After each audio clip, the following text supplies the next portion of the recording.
عند شبكة الشعبي كاش وتسهيلات تقدر تخلص المساهمة المهنية الموحدة سي بي يو واستافد من تغطيتك الصحية. بلاتي بعدا شنو هو السي بي يو؟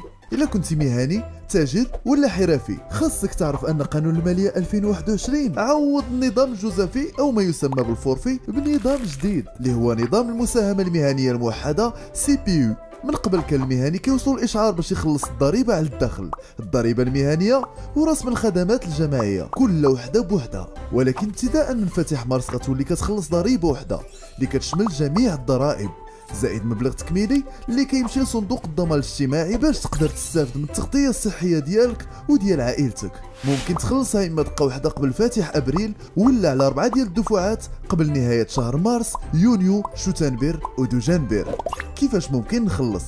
سهله، كتعمر الديكلاراسيون في موقع www.tax.gouv.ma وتبع التوجيهات ديال المديريه العامه للضرائب باش تخرج لك الرمز اللي غتخلص به المساهمه ديالك عند اقرب وكاله ديال الشعبي كاش ولا تسهيلات.